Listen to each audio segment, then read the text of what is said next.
I am really pleased to present the fact that Orla McKeating is here, talking about why representation matters to children, for children. So please do start us off, Orla. Hi, thank you so much for having me. Wow, the speakers today, the bar is high. So I'm here to talk about why representation matters for children and how we can all be accountable. And I would like to just say as a content warning that there is some reference to abuse around 2 minutes in, and it lasts a minute or so.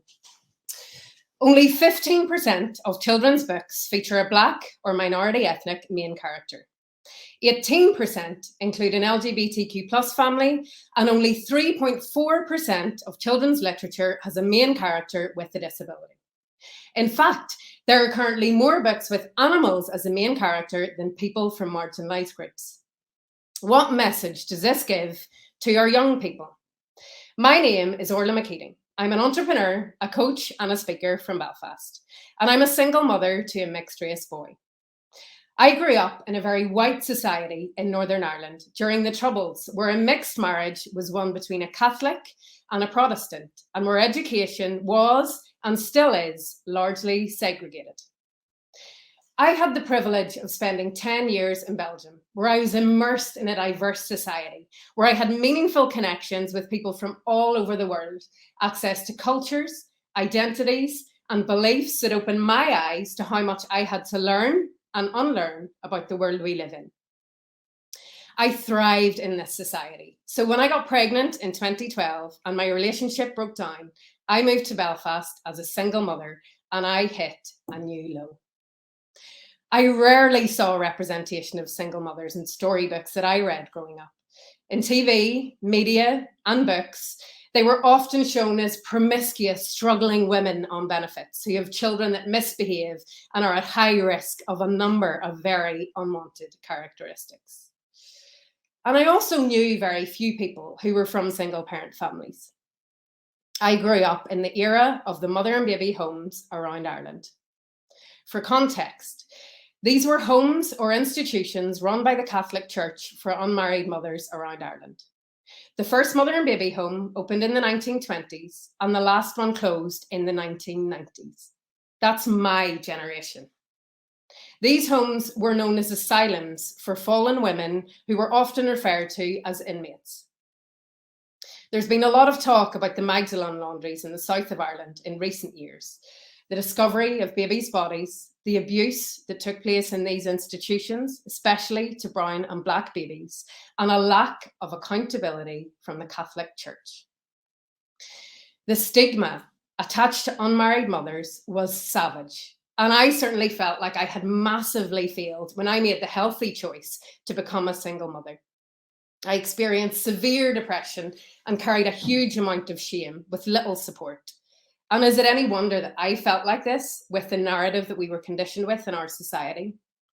I still wonder if there'd been more and better representation, would my story and many others have been different? I had my beautiful son at the end of 2012, and when I wasn't wandering around the streets feeling like a failure or crying into my coffee, I was reading him books. And I noticed a lack of families that look like ours and characters and heroes that look like him in the books that we read. I dug deeper in this and researched the impact that this might have on him and other children and young people from marginalised groups. In 2019, I set up Still I Rise Diversity Storytelling, where our mission is to create trusted spaces where we can celebrate all people to encourage tolerance, acceptance, and where all children feel seen, heard, and valued. We read stories and offer workshops on issues typically not addressed in storybooks, including race issues, neurodiversity, male mental health, LGBTQ plus issues, disabilities, diverse families, immigration, and more. And I have experienced how powerful the impact of representation and children seeing themselves featured and celebrated in storybooks has. The girl in the Zoom session in a hijab who had never seen anyone that looked like her in a storybook, run out of the room, go to get her mum and bring her back to show her, full of excitement. the deaf girl in a mainstream classroom who had never spoken about her disability, who after our stories and science session brought in a book the next day about people who are hearing impaired, full of pride and sharing this with her teachers and peers.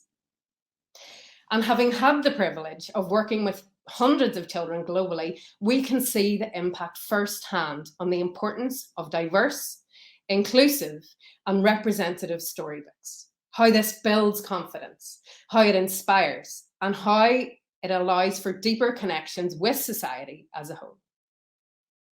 When there's a lack of representation, it can massively affect a sense of purpose, self-esteem, and it can feed into negativity bias and stereotyping. And this also affects a feeling of belonging. When children and young people feel like they truly belong, this is a huge positive impact on focus, creativity, and mental well-being. Some other ways that representation can have a positive impact on children and young people include that it creates a window and mirror effect. A window for children to learn about the world, see into other people's identities, experiences, and motivations, as well as mirrors to show them that who they are matters enough to be represented in a storybook. This diversity within literature helps children to build secure and strong relationships with themselves and with other people around them. It also fosters a deeper understanding and acceptance of the world. Stories on life experiences and challenges have so much more depth when a range of perspectives are included.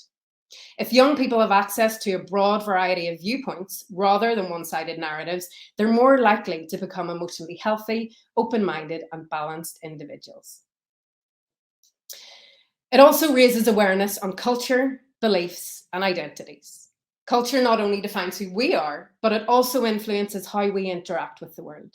By becoming more culturally aware day to day, we can encourage more meaningful interactions with others while strengthening our own sense of self. Seeing others' cultures in society represented can encourage children and young people to strengthen a new appreciation and curiosity for what is different, and encourages children to look at and appreciate their own identity, which has a huge effect on mental health and well-being. And it also promotes unity and empathy. When children experience empathy, this can encourage them to put aside judgment. And when they feel understood and supported, they're more likely to stay motivated. They can become more self-aware and better able to speak up for what they need.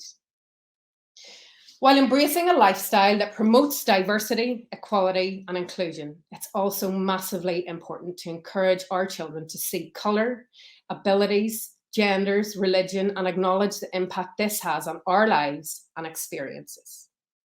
And this doesn't have to be the most noble or dramatic move. It can simply start with incorporating habits into our daily lives. Awareness is key. So how can we develop habits towards this? Think about the conversations we have. What language are we using, both verbally and physically? And how are our own biases presenting themselves into our conversations? Think about the food we eat. How do we connect cultures, traditions, community, and heritage into that? And what conversations does this open up? And do we embrace them? And our friendship groups and community.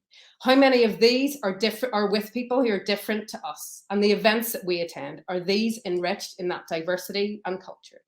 And of course, what kind of books are we reading? What kind of TV programs and movies are we watching? Who is featured? What is the narrative? And what message is this giving to us? Having these conversations with children from a young age help them to overcome challenges and push them towards their full potential, and invites all children and young people to know that change can be possible. And imagine living in a world like that. Wow, Orla, first time I've heard you speak. I've been looking forward to hearing you speak. Really, really just powerful narrative. And thank you for sharing your personal journey with us. I'm interested, in those 10 years you've been back in Belfast, have you and your son seen a change in society? Are you seeing more intentional inclusion? There is very much an element of, if we can see diversity, it's fine. We don't need to do any more. And there is a lot more diversity here in Northern Ireland, absolutely. But whether there's actually a depth of knowledge and whether there are, processes, policies in place, we're moving towards it slowly. But I think also coming out of that orange and green narrative that we've lived with for so long, for generations, it can be confusing for some people, but it is kind of incorporating those habits and having those conversations, you know, in the way we have them to influence. Yeah, and with mixed race or BIPOC or dual heritage identities, I think I saw a picture of your son. Was there a day last month where we were celebrating diversity in Belfast, in Northern Ireland? Is that right? A social media campaign where people were sharing photos to show that there's more diversity racially than perhaps people think.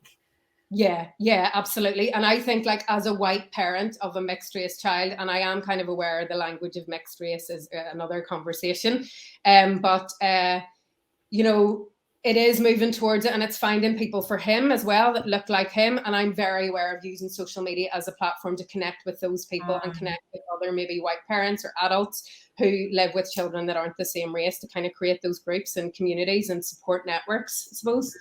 Because it's the biggest growing group in the UK. I think 24% of children in primary schools are identified as being dual heritage and mixed heritage. So yeah, it's an interesting gap, isn't it? That it's a big growing demographic group, but there's not a lot of guidance or support out there for the person with the identity or the family members supporting.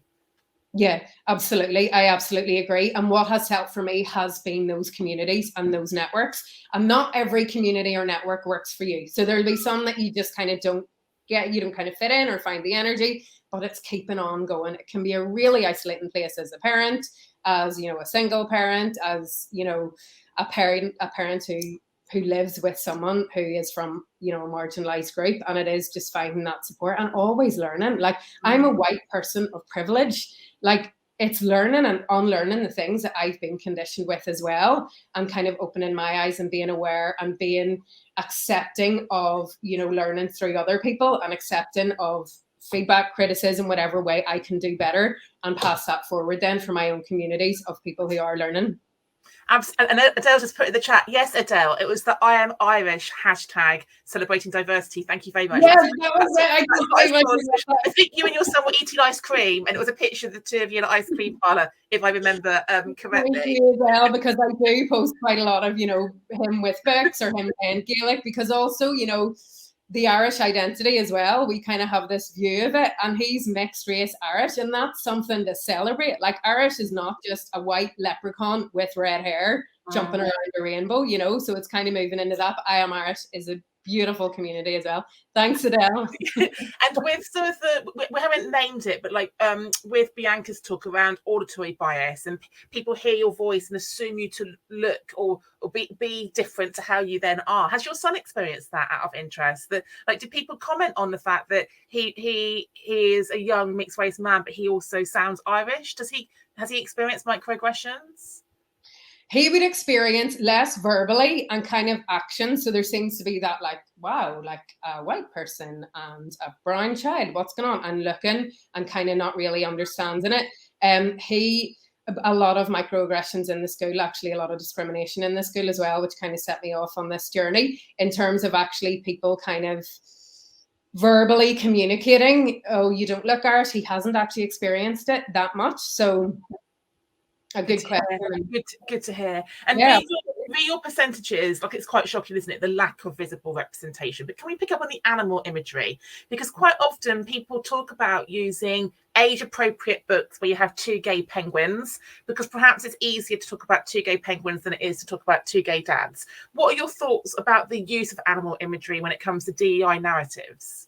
I understand why people choose animals, but I don't support it where I can. I prefer to have the humans there, because when we talk about marginalized groups, it's people, you know, it's putting the faces to the people, to the same-sex families, to the surrogate families, to adoptive families. So I don't know that it is the best way of talking about it. So with the work that I do, I try and avoid the animal narrative. I kind of understand it, but yeah, I think, you know, celebrate the people, celebrate what that looks like. Humanize it, humanize the fact that this is human identities and human experiences. Thank you so much, Orla. Absolutely lovely to finally meet you properly and hear you talk. Have a fantastic Saturday.